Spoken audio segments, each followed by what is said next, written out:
What if I told you that your family doesn't understand you, not because they don't love you, but because they love you too much? You see, we believe family members should be our greatest allies. But here's the thing. They are trapped in the same illusion that once ensnared you, the illusion that you are merely the social role they've assigned to you. Think about it. Your parents don't see you. They see their child. Your siblings don't see you.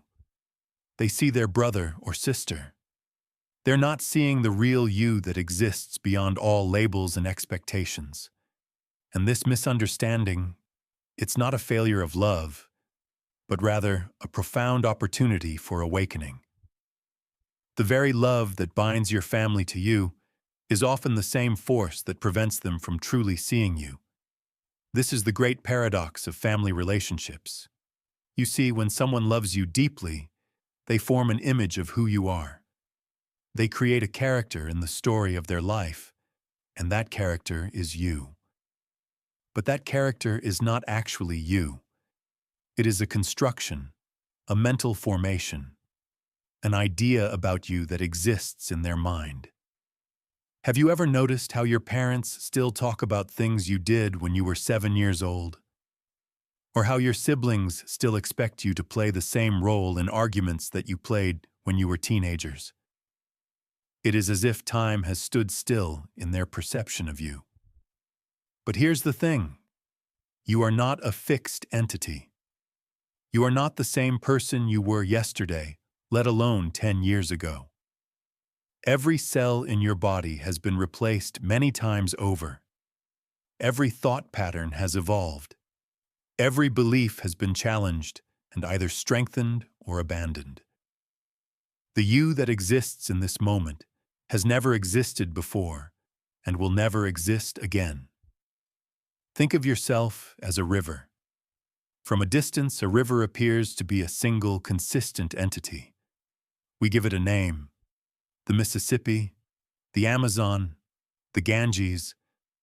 But is a river really a thing, or is it a process? The water that flows through the riverbed today is not the same water that flowed through it yesterday. The banks themselves are slowly eroding and changing. There is no fixed river, only the continuous flow of water over changing terrain. This is what the Buddhist tradition points to with the concept of no self or emptiness. Not that you don't exist, but that you exist as a process rather than a fixed thing. In the West, we have become obsessed with pinning down identity. We take personality tests. We label ourselves introverts or extroverts, thinkers or feelers, this political affiliation or that one. We cling to stories about ourselves as if they were concrete realities rather than useful fictions. And nowhere is this fixation on static identity more pronounced than in family systems.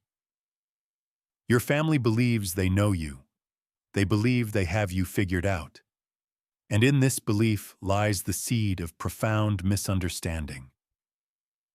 Let me tell you something about a man I knew.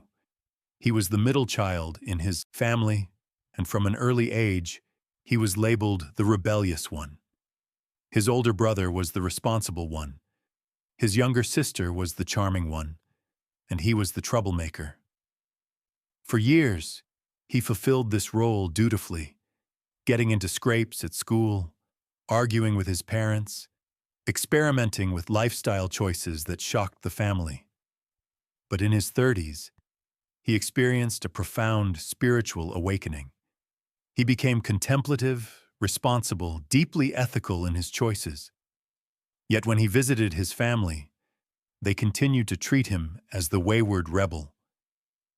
They interpreted his spiritual insights as just another form of rebellion. They simply could not see the transformation that had occurred because it didn't fit the story they had been telling about him for decades. What was happening here? It wasn't that they didn't care about him. On the contrary, they cared deeply. But their very caring had created a fixed image of him that they could not see beyond. Their love for him had crystallized around a version of him that no longer existed, if it ever truly had. And this is what happens in nearly all family relationships, to some degree or another. Have you ever changed in a fundamental way and found that your family didn't notice? Have you ever felt the frustration of being treated as if you were still the person you were 10 years ago? Have you experienced the subtle aggression of being continually defined by your past mistakes or outdated characteristics? This is the struggle that lies at the heart of family misunderstanding. The painful truth is that the people who have known you the longest often understand you the least. This is not because they lack intelligence or empathy. It is because the mechanism of familiarity itself creates a kind of blindness. When we believe we know something or someone completely, we stop looking closely.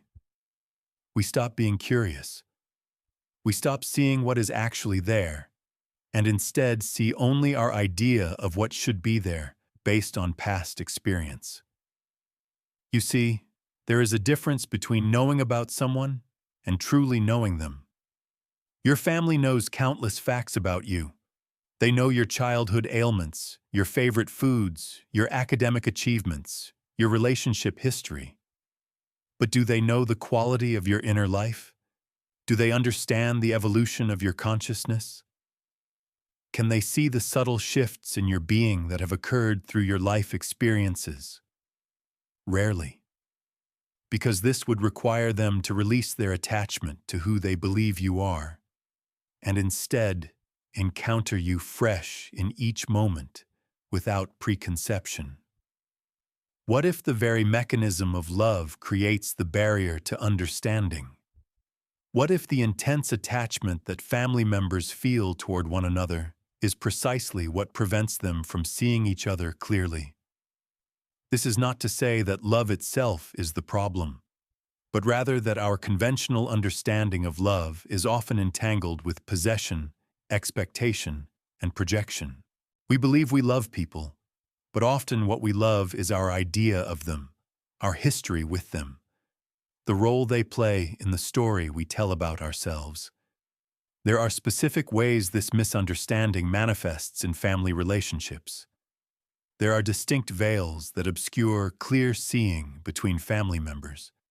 And understanding these veils is the first step toward a more authentic connection with those who share your blood but may not fully share your reality. Now let me tell you something about these veils that separate us from truly being seen by our families.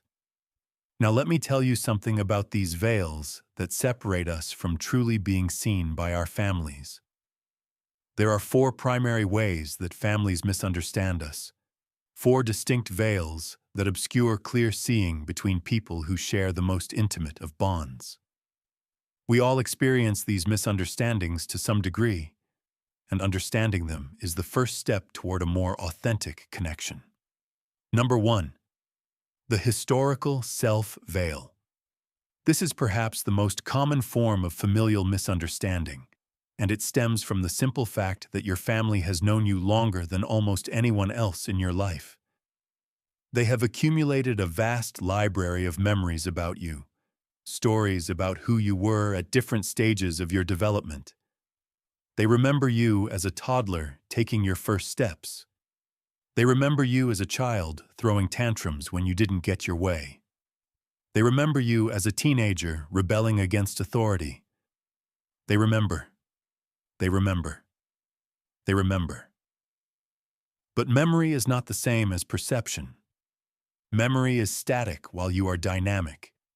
Your growth is invisible to them because they are looking at you through the lens of who you used to be rather than who you are becoming. Think of it like this. If someone takes a photograph of you when you are 5 years old, that image remains unchanged even as you grow and evolve. That photograph does not update itself to reflect your current appearance. Similarly, the mental images that your family members hold of you do not automatically update to reflect your current state of consciousness. They must consciously choose to see you anew, and this is a choice that many never make. I knew a woman who had been overweight as a teenager. She struggled with food, using it as comfort during difficult emotional times.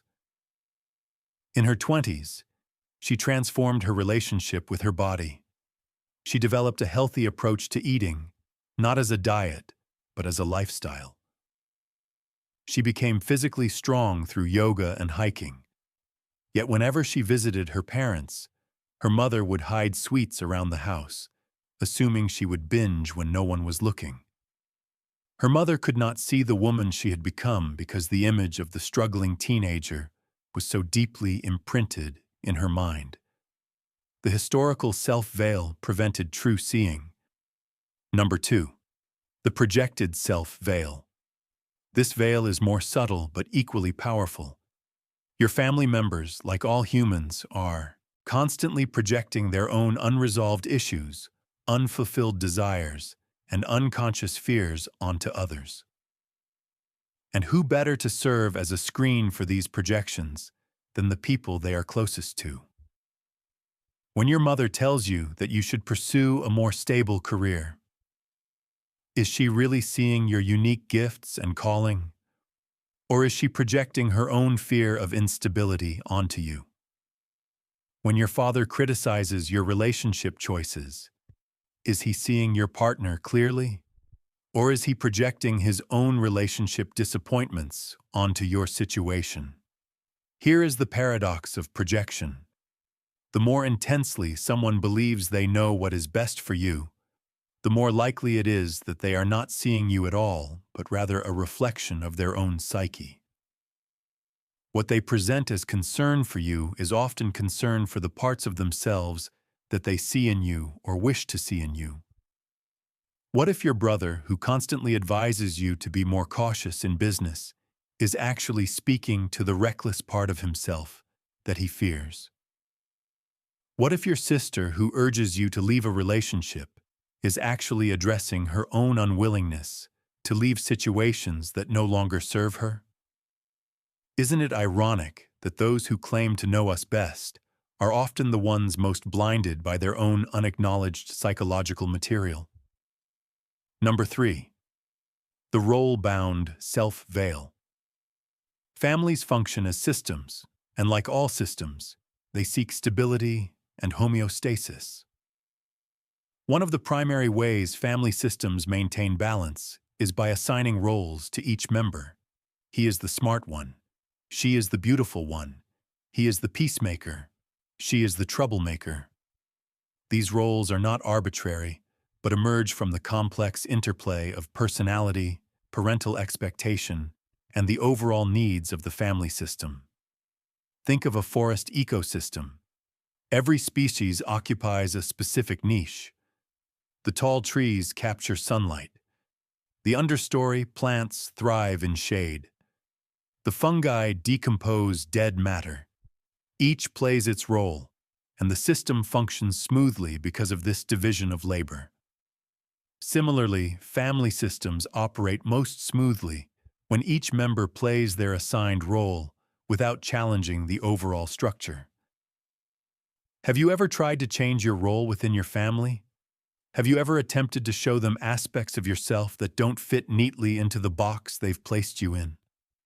Did you notice how the system pushed back? How family members subtly or not so subtly tried to return you to your assigned position? This is not because they don't want you to grow. It's because your growth threatens the stability of the system as they know it. Your transformation requires them to transform as well, to reorganize their understanding not just of you, but of themselves in relation to you.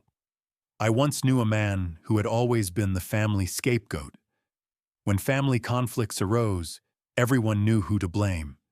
He was the difficult one, the one who created problems.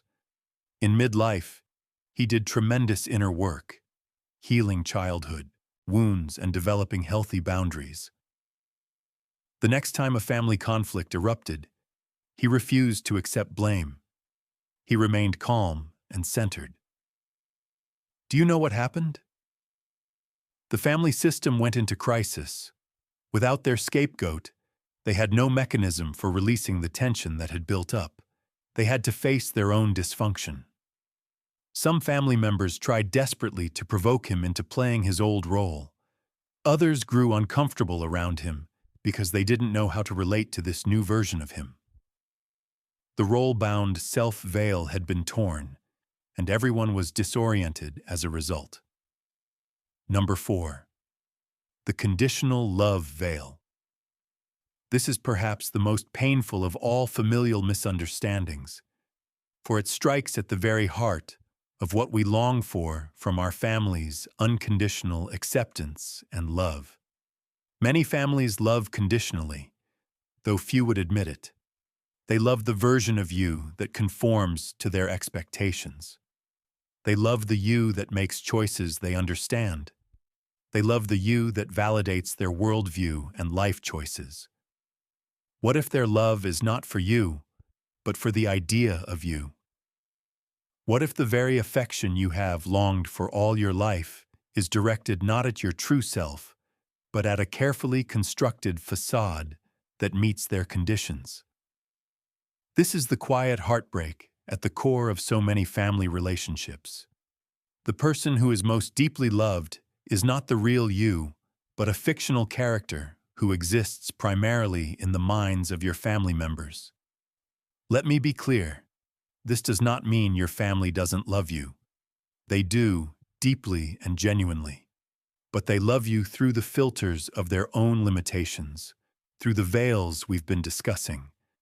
And understanding this is not cause for anger, but for compassion both for them and for yourself. You see, recognizing these veils is not about assigning blame or justifying resentment. It is about understanding the mechanics of misunderstanding so that we might move beyond them. It is about seeing clearly so that we might be seen clearly. The veils that separate us from being truly known by our families are not barriers to love, but invitations to a deeper, more conscious kind of love.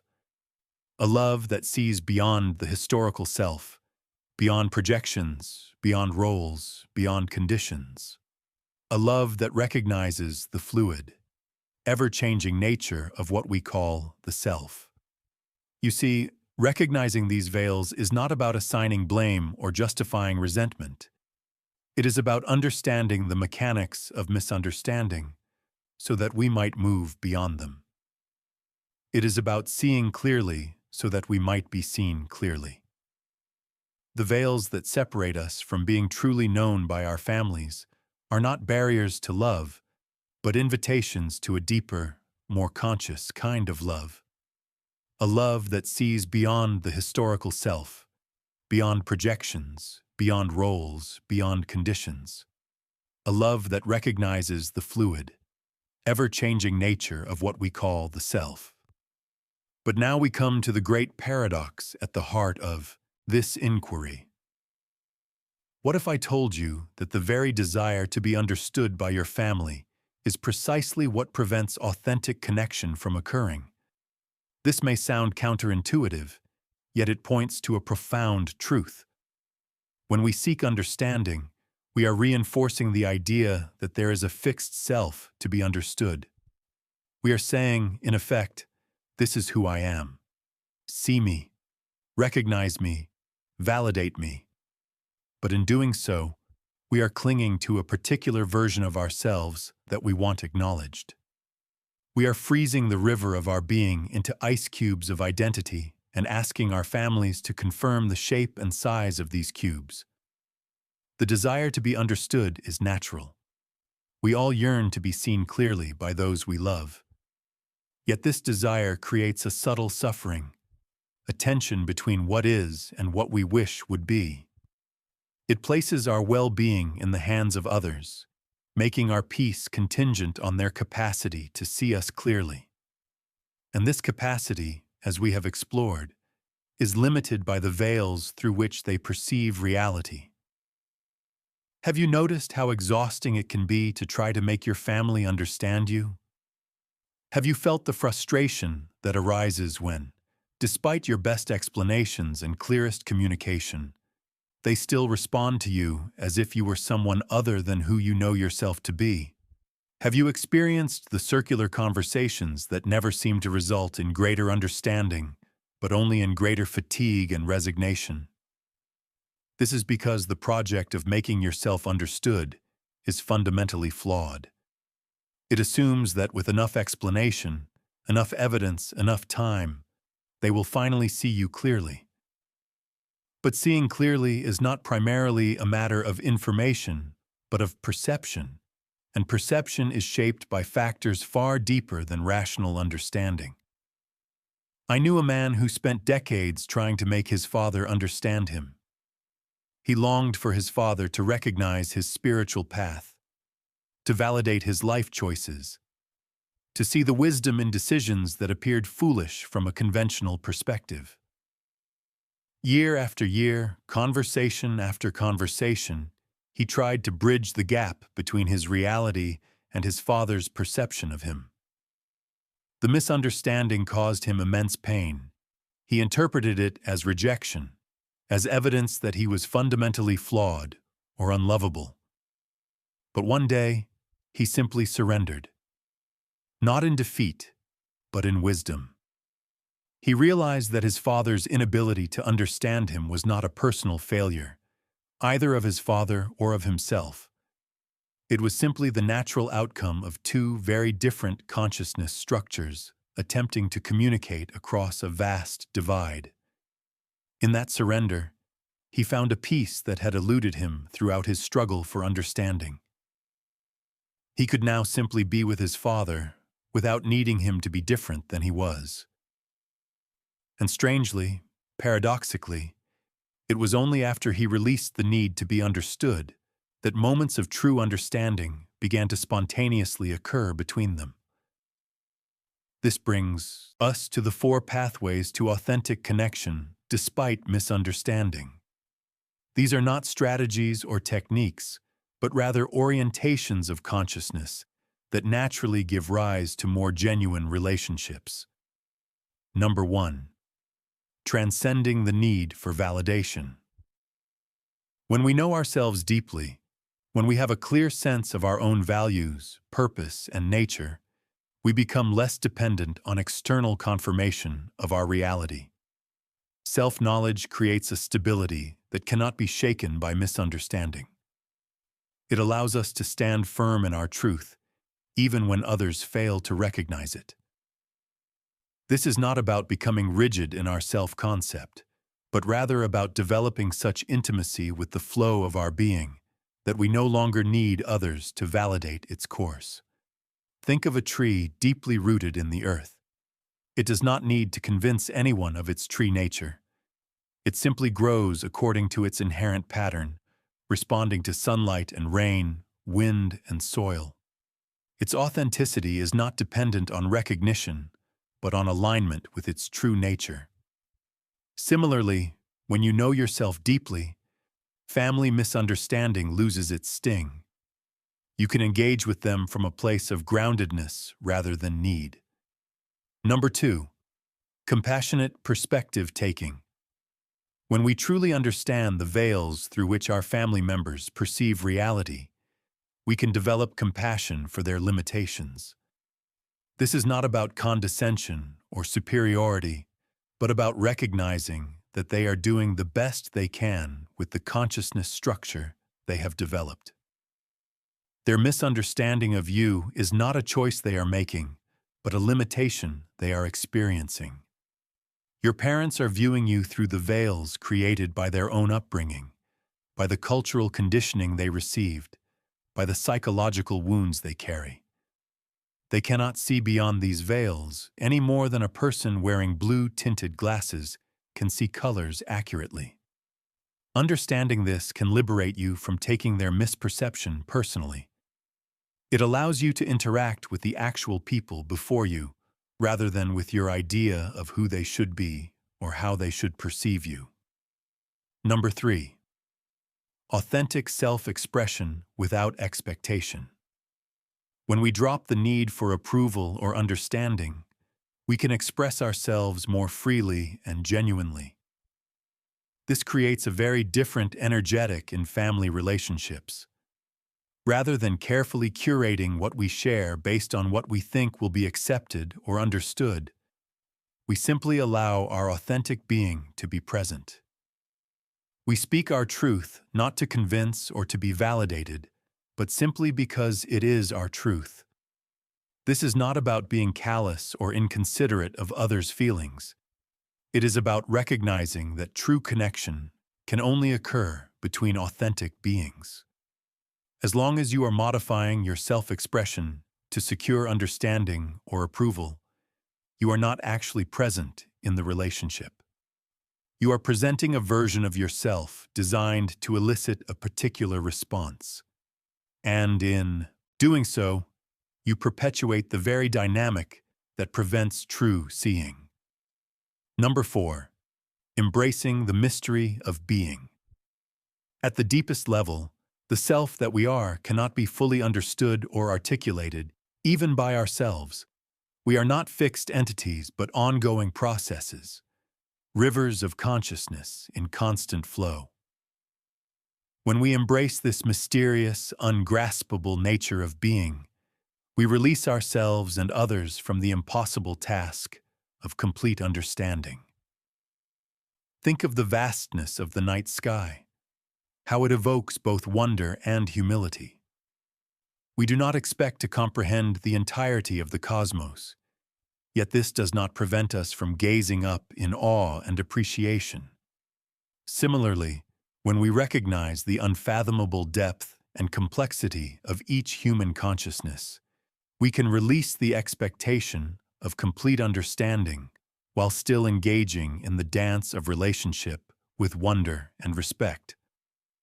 Now, I'm not saying that we should accept harmful behavior or remain in toxic family dynamics. Boundaries are an essential aspect of healthy relationships. But within those boundaries, there is the possibility of relating from a place of acceptance rather than demand, of curiosity rather than conclusion, of presence rather than performance. The family that doesn't understand you is actually offering you a profound spiritual opportunity.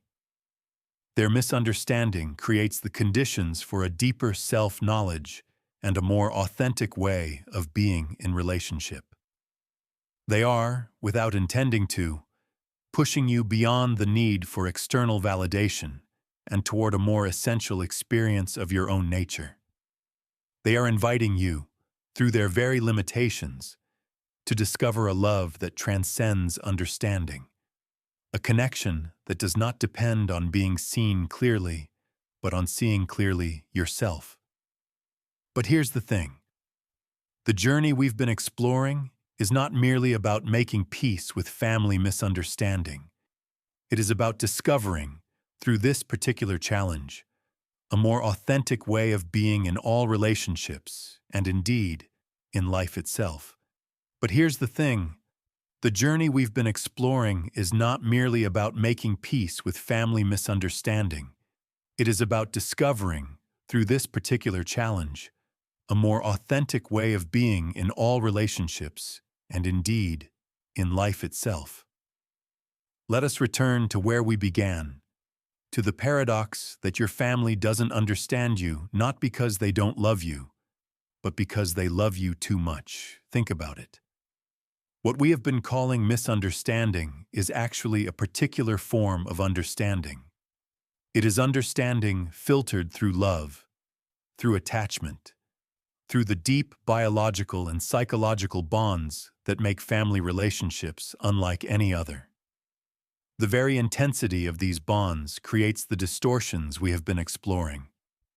Your family sees you through a lens of love, and while this lens reveals certain aspects of you with extraordinary clarity, it also inevitably obscures others.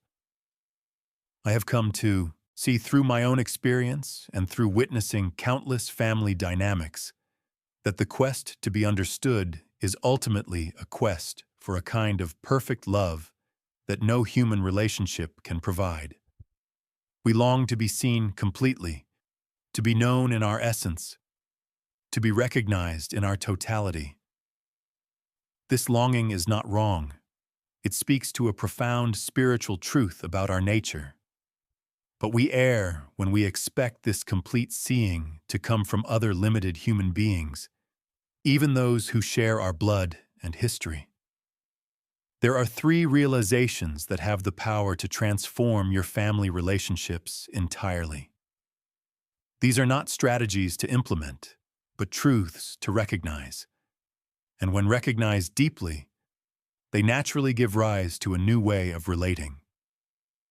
Realization number 1. Their misunderstanding is not personal. It reflects the universal human condition.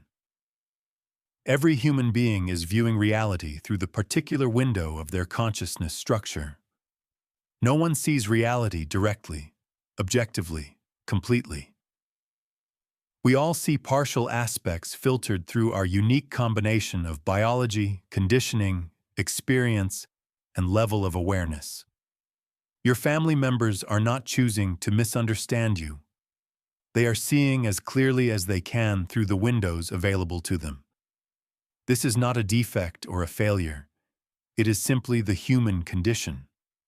The fish does not perceive water as something separate from itself because it is the medium in which it exists. Similarly, your family members do not perceive their perspective as a perspective. To them, it is simply reality. When you truly understand this, not just intellectually, but in your bones, you will find it impossible to blame them for their limited seeing.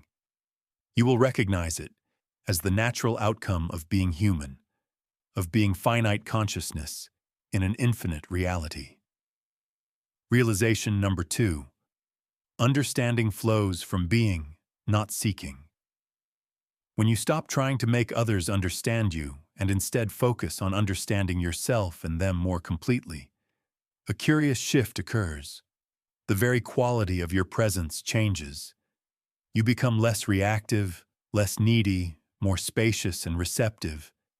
And in this spaciousness, moments of genuine understanding can spontaneously arise. This is the paradox of non-striving. By releasing the goal of being understood, you create the conditions in which understanding can naturally occur. It is like trying to see a faint star in the night sky. If you look directly at it, it disappears from view. But if you look slightly to the side, allowing your peripheral vision to operate, suddenly the star becomes visible. Similarly, understanding between family members often occurs not through direct effort, but in the relaxed space of simply being together without agenda. Realization number 3. True family transcends biological connections. The deepest form of family is not determined by blood or legal ties, but by the quality of presence and recognition that exists between beings. Some people experience more authentic understanding with friends or mentors than with biological family. Some find their true family in spiritual community or creative collaboration. Some discover family among the trees and animals, in the wind and stars. True family. True family. True family is wherever your being is met with recognition, wherever your essence is welcomed without condition, wherever you can rest in the knowing that you are seen, if not completely, at least in the aspects that matter most to your current evolution. When you recognize this, the pressure on biological family relationships decreases dramatically. They no longer have to provide all forms of understanding. They can be what they naturally are: connections of shared history, genetic similarity, and particular forms of love, without having to fulfill every need for recognition and understanding. How does this translate into daily family interactions? Let me offer some contemplative guidance through practical scenarios. When you sit down at the holiday dinner table and your father begins telling the same embarrassing story about your teenage years that he always tells, instead of feeling diminished by being reduced to a past version of yourself, you might inwardly smile at the predictability of the family system. You might recognize how this story serves him, how it keeps his world orderly and comprehensible. You might even find it endearing that in his mind, you remain eternally accessible as that teenager, forever a part of the family mythology. Or consider the moment when your mother offers unsolicited advice about how you should be living your life. Rather than defending your choices or feeling judged, you might see this as her expression of love in the only language she knows. You might recognize the fears behind her suggestions, the projections of her own unlived life or unresolved regrets. This doesn't mean you must follow her advice. It simply means you can receive it without resistance, neither accepting nor rejecting, but simply allowing it to be an expression of her consciousness in that moment. Isn't it ironic that family gatherings, which are supposed to be occasions of intimacy and connection, so often become performances where everyone plays their assigned role according to the family script? The brother makes the same jokes. The sister raises the same complaints. The parents ask the same questions and offer the same opinions. It's as if we're all actors who have forgotten we're in a play. But with the awareness we're developing, you can begin to see the play as a play. You can deliver your lines with a twinkle in your eye, knowing that you are both the character your family perceives and infinitely more than that character. The ultimate liberation comes when you discover family everywhere, when you recognize that the longing for understanding is really a longing for connection with life itself. Think of a great oak tree in a forest. Its roots intertwine underground with the roots of other trees. Nutrients flow between them. They communicate through fungal networks. They are distinct entities, but also part of a larger, interconnected whole. Similarly, all humans, indeed all beings, are both distinct and unified. We are waves in the same ocean, branches of the same tree, expressions of the same life force. When you experience this interconnection directly, not just as an intellectual concept, but as a lived reality, the pain of being misunderstood by particular individuals diminishes greatly. You recognize that complete understanding is not the point of relationship. The point is the dance of consciousness itself, the play of connection and separation, recognition and mystery. And family relationships, with all their complexity and challenge, are a particularly potent form of this dance. You see, in the end, the family that doesn't understand you has given you an invaluable gift. They have pushed you toward a deeper understanding of yourself. They have invited you, through their very limitations, to discover a truth beyond personal identity. They have created the conditions for a more authentic way of being in the world. And for this, they deserve not resentment, but gratitude. What if the very misunderstanding that has caused you pain is actually a doorway to freedom? What if, by releasing the need to be understood by your family, you open yourself to a more universal understanding, a recognition of your place in the cosmic family of being? What if, by accepting the partial and filtered nature of human perception, you gain access to a more complete perception of reality itself? The paradox we began with has come full circle.